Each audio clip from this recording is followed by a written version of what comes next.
I hid in the closet to see with my own eyes exactly what my husband does with our daughter every night at exactly 3 a.m.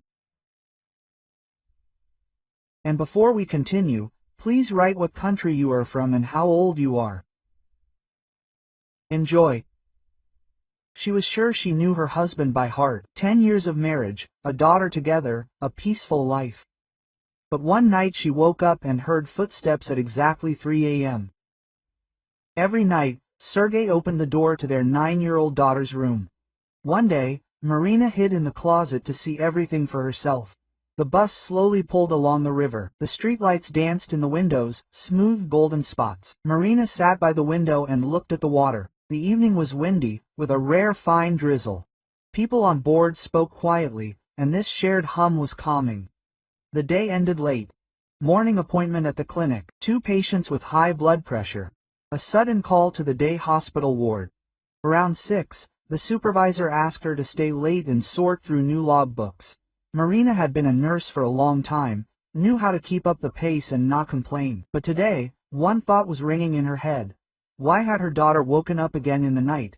And why had she said it was 3 o'clock? The house greeted her with the familiar smell of a clean floor and apples on the windowsill. Her husband's jacket hung on a coat rack, his scarf nearby, casually wrapped around it. The refrigerator hummed quietly in the kitchen. Marina took off her boots and listened.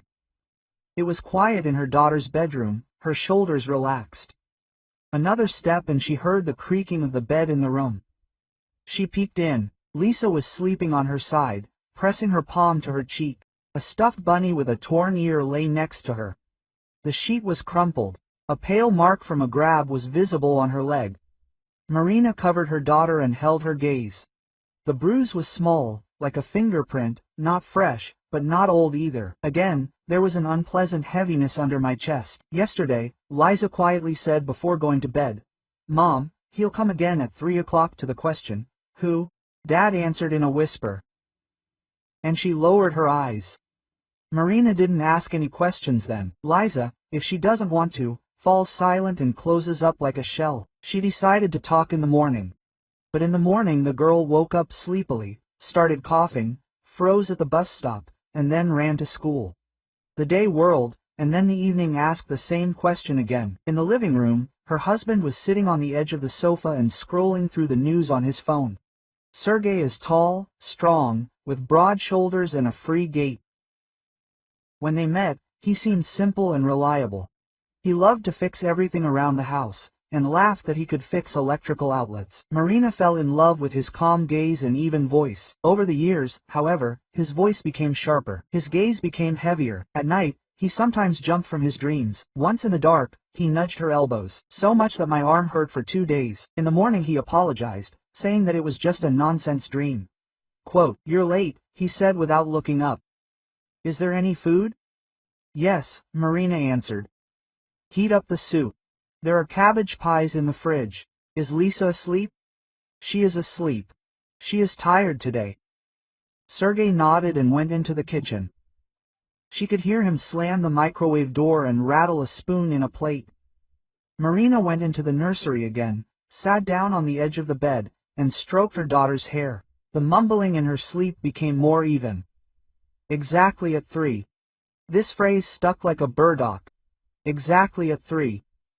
Marina remembered how for 3 weeks in a row she had been waking up to someone opening the door to the nursery very carefully. Footsteps, whispers, the sound of a chair and quietly. "Get up, daughter, you can't do this." She thought then that maybe Sergei was checking for a fever, whether the sheet was right, or was treating in his own way those night terrors that Lisa had. A sharp cry in sleep, sobs, eyes squeezed shut. They had talked about this at the pediatrician's office a year ago. The doctor said, "It's okay, she'll outgrow it, the main thing is routine and calm." But in recent months, everything had become different. Liza began waking up at night with her eyes wide with terror, biting her nails until they bled during the day, and pulling her hands away when people wanted to hug her. Marina noticed how the girl checked if the door was latched, how afraid she was when the clock ticked.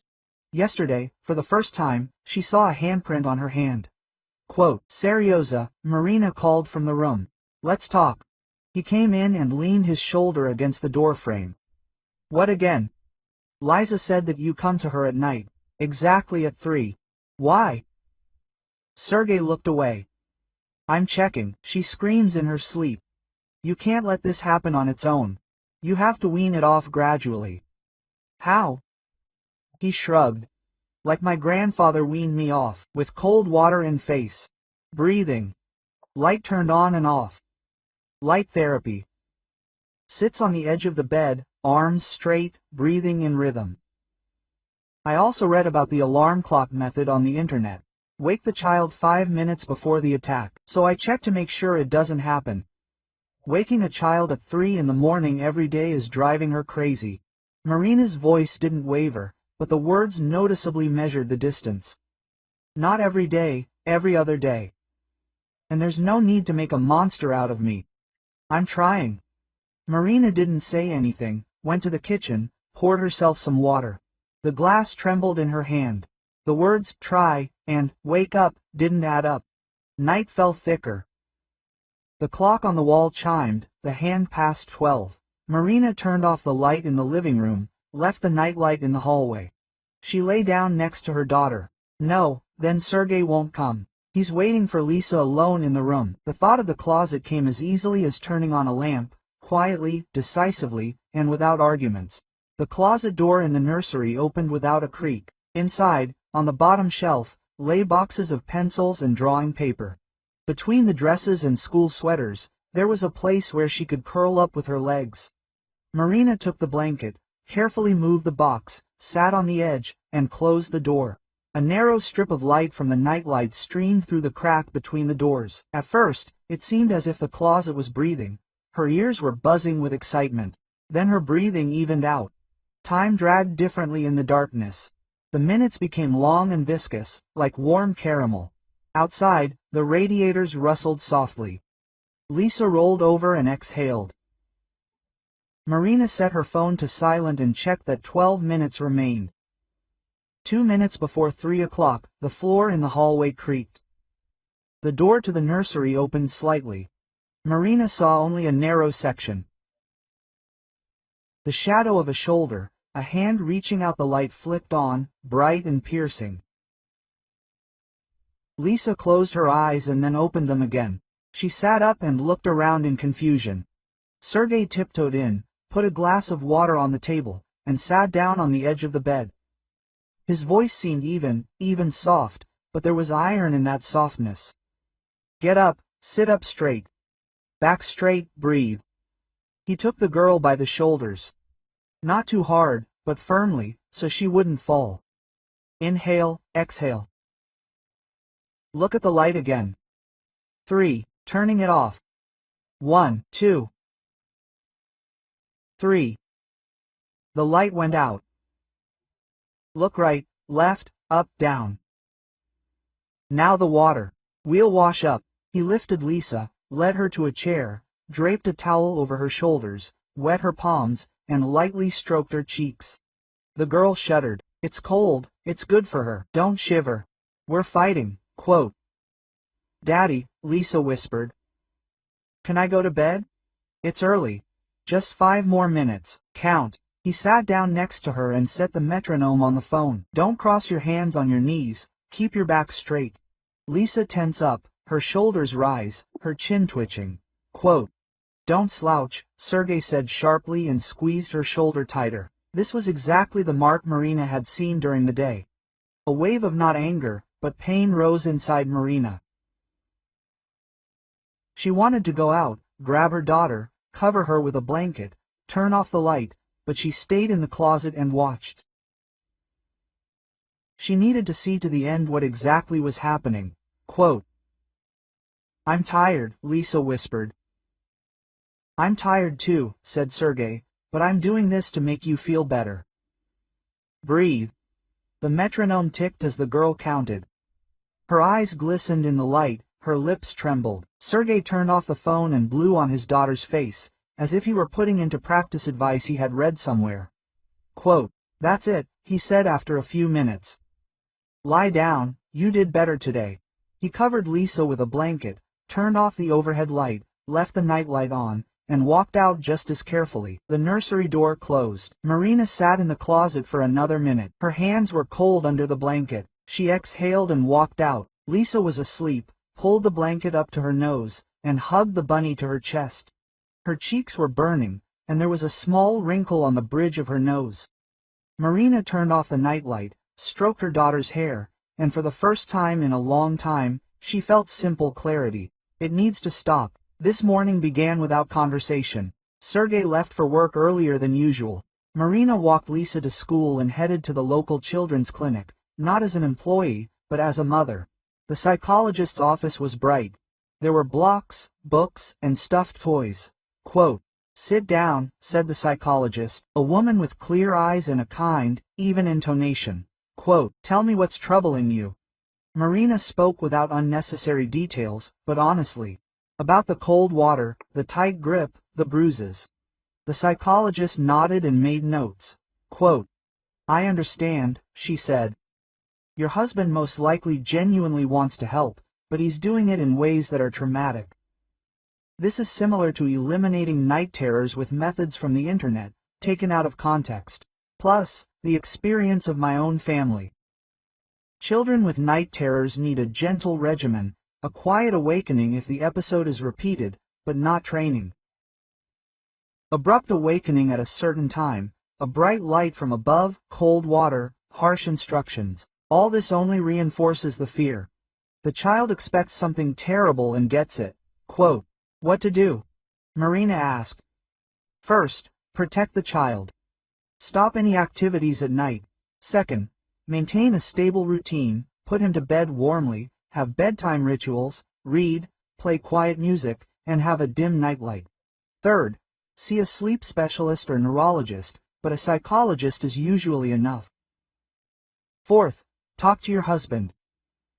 Calmly, specifically. This can't go on.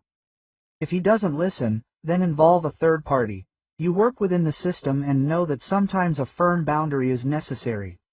Quote, Marina nodded. She knew. But it's one thing to know, and another to set a boundary at home. "If you want, I'll put the recommendations in writing," the psychologist said. "Not as a denunciation, but as an action plan. Men often respond better to written messages and regulations than to requests made in a humane manner." Quote, Marina took the sheet of paper. The psychologist carefully wrote a line at the bottom. "Night awakenings only when necessary, no bright light, no training. Discuss any methods with a doctor." Quote, after the psychologist, Marina went to see a friend, the district nurse Vera. They had been friends for a long time. Vera was one of those who listened not with the ear, but with the heart. "I saw a light in your place last night," Vera said. She thought maybe Lee was sick. Marina told her briefly. Vera didn't interrupt, only nodded. "If anything," she said, "I'm here. I can come by chance, as a friend, or as a health worker. Sometimes a third head in a conversation saves." Quote, that evening, Marina put Liza to bed according to the new rules. The ritual turned out to be simple. A warm bath, a picture book, a favorite melody on a small speaker, the dimmest nightlight. The girl hugged the hair tightly and asked in a whisper, "Will Dad get in today?"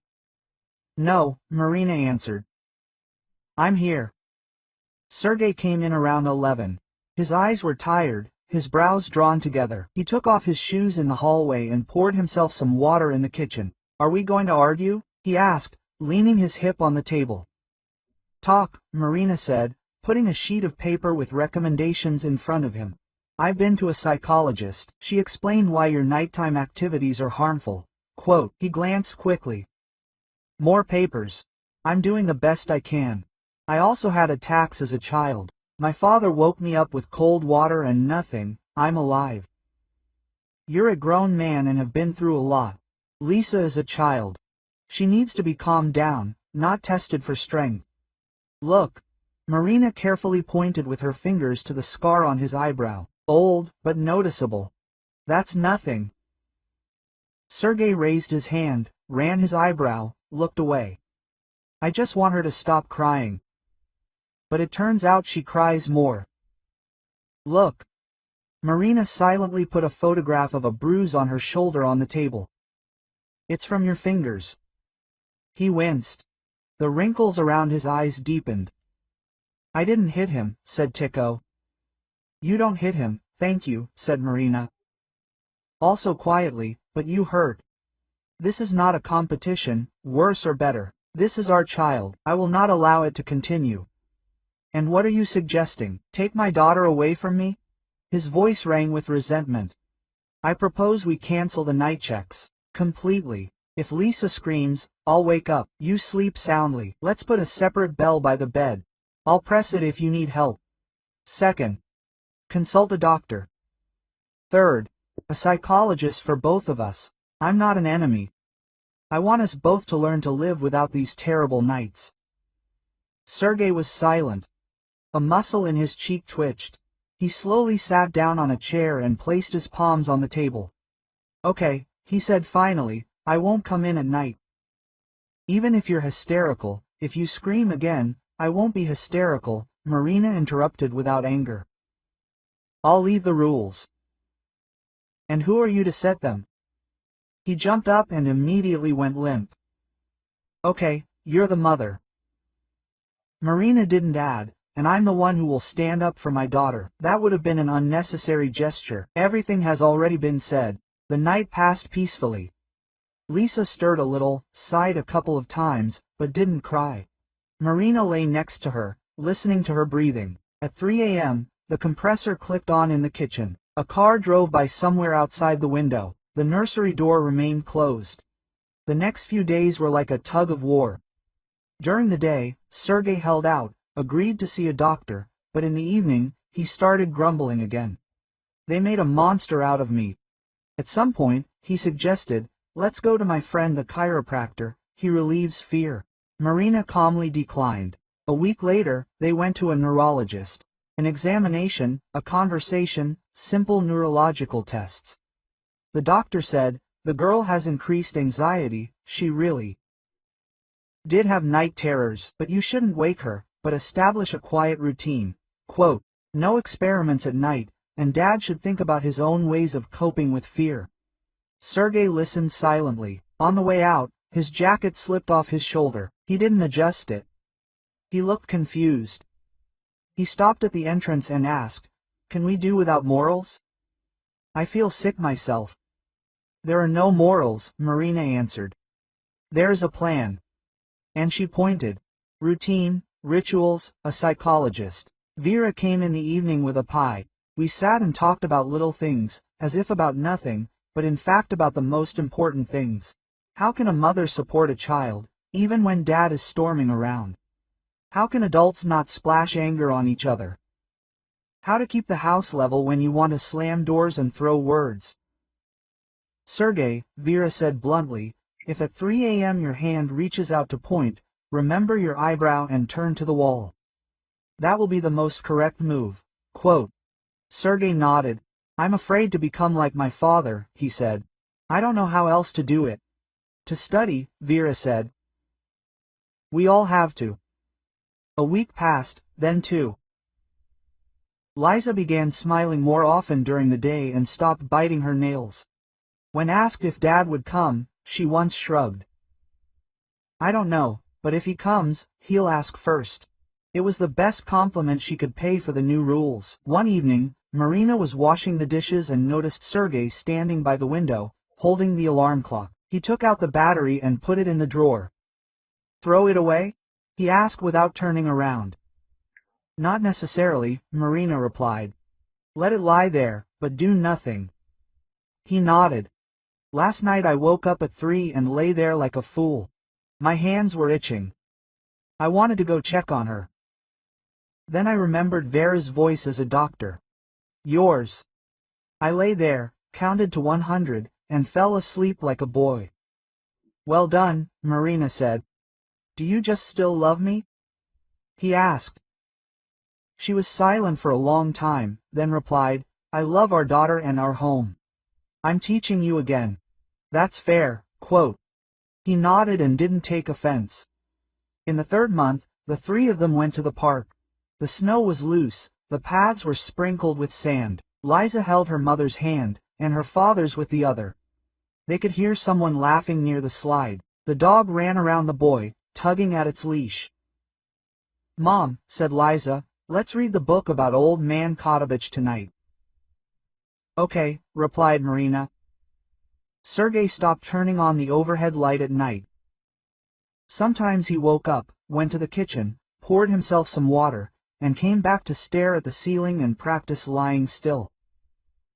It was hard, but possible. A couple of times he lost it, talking about hardening and the methods of his ancestors. Marina would raise an eyebrow at these moments, and he would stop. One evening, Sergei came home with a printed sheet of paper. The page was headed, "Night Rule." "I made it up for myself," he said uncertainly. The first point, silence after 10 p.m. Second, if the child cries in their sleep, call you. Third, no medical procedures without consultation. Fourth, hands only for hugs. Marina read it and signed her agreement at the bottom. She proudly placed it in the home folder. This folder also contained other sheets, a list of doctors, phone numbers, an activity plan, household arrangements. The paper kept things in order, and the house kept things in order. Several times, Lisa was still awakened by night terrors. Then Marina would get up first, whispering, "You're safe." She would cover her with a blanket and stroke her back. Sergei sat next to her, silent. Sometimes, when Lisa fell asleep, he would gently touch her elbow, a gesture of forgiveness and repentance, understood by both parents. Spring came quickly. The lilac bush by the entrance blossomed. The window grew brighter. One morning, Liza ran into the kitchen with a drawing. On the sheet of paper was a house with windows, each with a small light bulb. 3 figures were drawn at the top, a mother, a father, and a girl. They were all smiling. "That's us," said Liza. "And we have light." Marina pressed her lips together to keep from crying. Sergei also looked away, cleared his throat, and said, "Beautiful." That Sunday evening, the three of them sat at the table again, eating buckwheat with chicken and drinking tea with honey. Liza was talking about the school play. Sergei listened, then said, "Tomorrow I'll go to a psychologist myself." Vera gave him the number. Marina looked at him gratefully. "It will be right," she said. "I don't want my daughter to live in fear. I don't want my wife to hide in the closet. I can't do this anymore." Quote. He said this without pathos, as a statement, and it was pleasant, like warm water on cold hands. Marina thought, "We didn't change overnight, but now we have a way and a reason." "And you can't eat." She no longer shuddered at the memory of that night in the closet. The story remained in the past not because it had disappeared, but because people had learned from it. Sometimes in the evening, when she closed the closet, Marina ran her hand over the door, not as if it were a shield, but as if it were ordinary furniture. She knew that difficult days lay ahead, new fatigue, and new conversations. But she also knew something else. In this house, rules now apply that will not make anyone worse. In this house, people sleep at night. In this house, alarm clocks don't ring sharply at 3, and hands are only there to support. Only there to support. Only there to support.